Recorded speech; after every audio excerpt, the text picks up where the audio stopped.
Uno! Super duper. Don't stop now!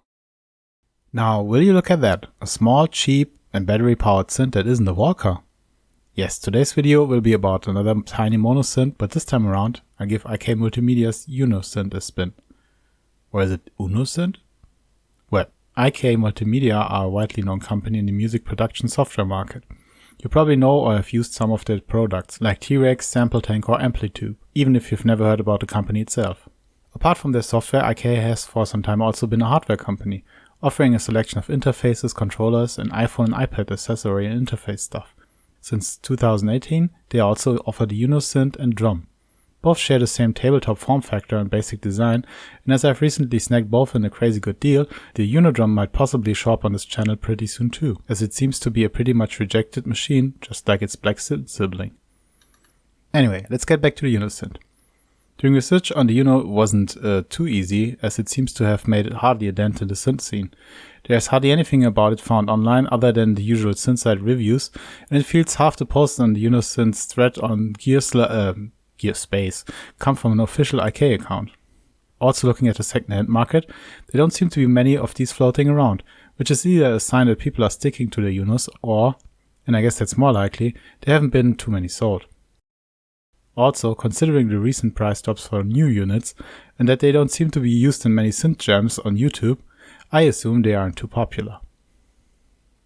Finally, of course, we have to remember that we live in the second golden age of hardware synths. With so many new, amazing and affordable machines released at the moment, I'm sure it's especially hard for a company mostly associated with software to get their foot into the hardware market door. Special kudos to the person who must have thought hiring edgy models to sell synths along with some ugly CGI is the way to go in the 21st century, by the way. You have to give it to the company though, they seem to believe in their product, as they've even released an updated and improved version of the Uno in the form of the Uno Pro just recently. I guess hardware does have the advantage of it being much harder to pirate by Kanye than software, and therefore, along with potentially a huge market for affordable hardware synths, it might still be viable for companies like IK Multimedia to venture into the increasingly crowded hardware market. I most certainly won't complain, as for every breakout hit there are at least 2 or 3 potentially rejected synths for me to cover in the future. So, with all this talking done, let's have a closer look at the synth itself. On top you are greeted with a number of knobs and potentially confusing number of buttons, so let me show you around. The top left controls the synth parameters in a matrix fashion. We'll have a closer look at those in a minute. Below the section there are a few buttons for instant effects you can apply by pressing the buttons. The Uno's buttons, by the way, aren't real buttons and you don't get any haptic feedback from pressing them. IK probably just used a capacitive surface here to cut some costs to reach the $199 price mark it was originally sold for. Anyway, the same buttons are used for the 2-octave keyboard at the bottom that also doubles as a step display for the sequencer and as an access to some of the settings like MIDI or sync. While they are a little hard to play because of the nature of the technology used here, it's nice to have 2 octaves of range on your hand. On the right side finally there are a number of basic controls like record, play, FX, ARP, as well as octave and preset select and some more. You can control tempo, volume and most importantly, cutoff, with dedicated knobs as well. The back is equipped with notorious Walker style 3.5mm sockets for audio out and in. Yes, you can chamber off Unos or other equipment without the need for an external mixer. A nice feature that would have really made sense for the Walkers as well. You get 2.5mm sockets for the included MIDI in and out breakout cables. The MIDI out can be configured as soft through, a very 2018 micro USB socket for power and USB MIDI connectivity, as well as a power switch you can toggle between USB and battery power. I know many people are put off by the tiny audio and MIDI connectors that require adapters, but at least there still are physical MIDI connections, which is great for dollars, and as the Uno is a monosynth, I'm fine with the single 3.5mm audio too. They could have probably fit full-size sockets if they had designed the case a bit differently, but sometimes function follows form, I guess. So, let's listen to the Uno synth.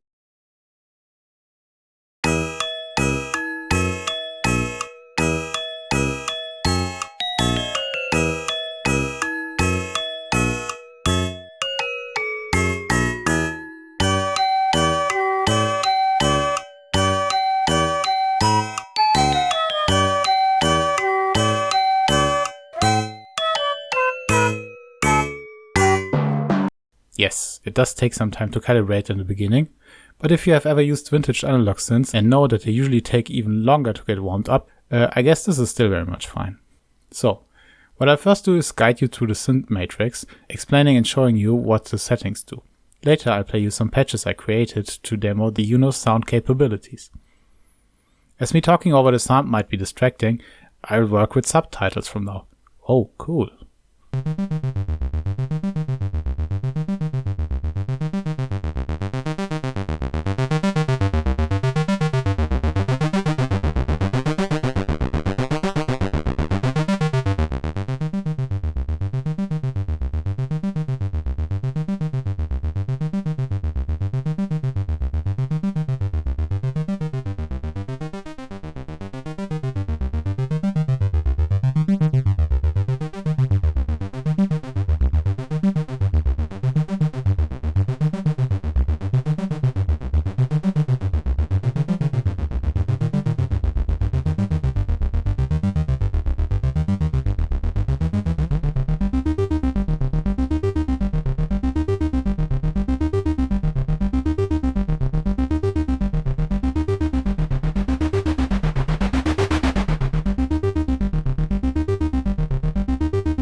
And here we are back to talking.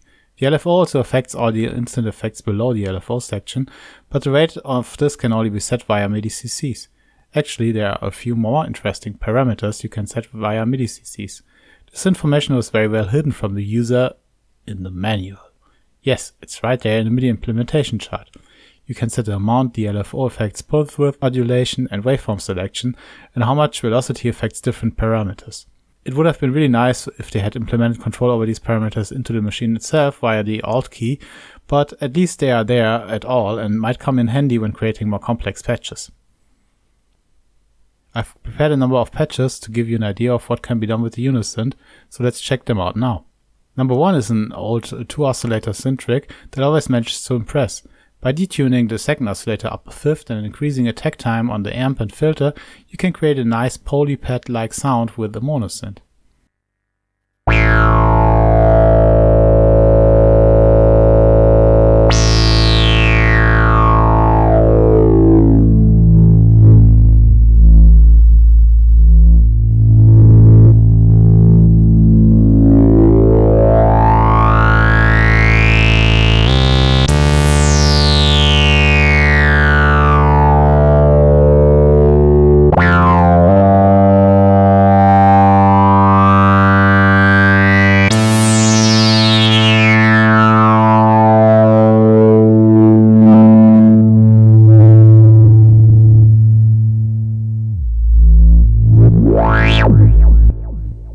next patch is meant to show the versatility.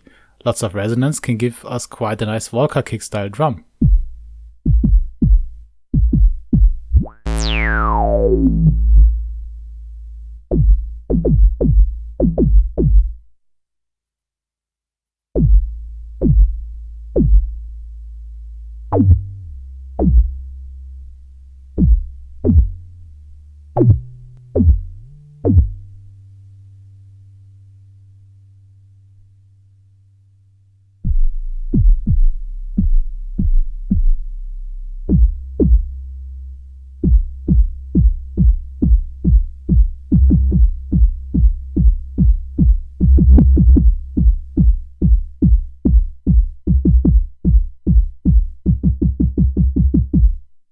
And another detuned sound. This time around we'll use the second oscillator set to square, detuned a full octave, as well as some filter envelope modulation and lots of resonance for some growly attack sweeps.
Patch number 4 is one of those blip-blob talking robot thingies utilizing the LFO set to sample and hold.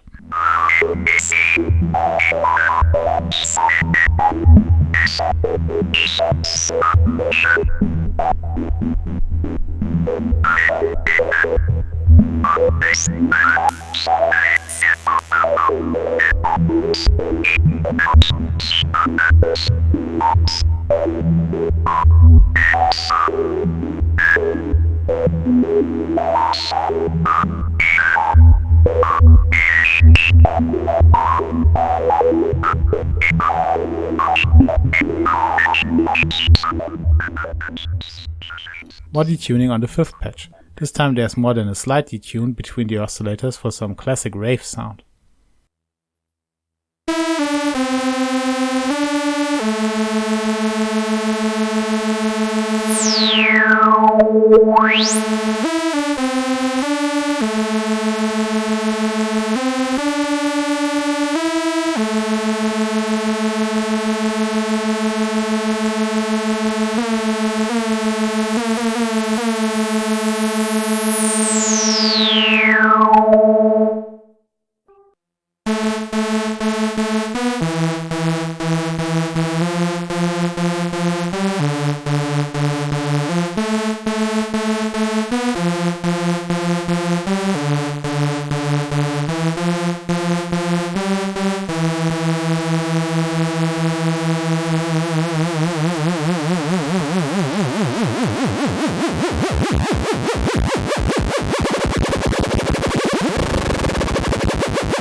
The last patch utilizes the filter envelope to modulate pulse width on oscillator 1 and the waveform itself on oscillator 2.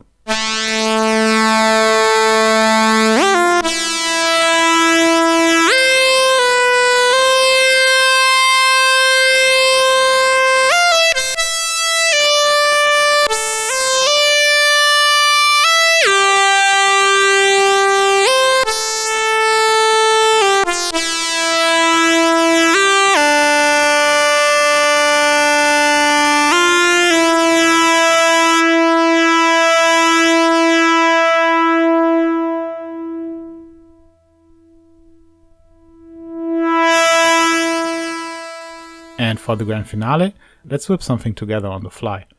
Starting out with just one oscillator again and a simple R pattern, let's see where this will take us.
And here we are again at the end of this video about the Uno Synth. It's quite a capable little machine. It doesn't exactly sound like your average 303 clone, but I'm sure it wasn't meant to be one. From the feature set, it's more like a very general purpose monosynth, like an SH101 shrunk down as much as possible. While I think the envelopes could be a little snappier, there are actually a very large number of sounds that can be created, and other than with Behringer's MS1 or Rave, be saved as individual patches too.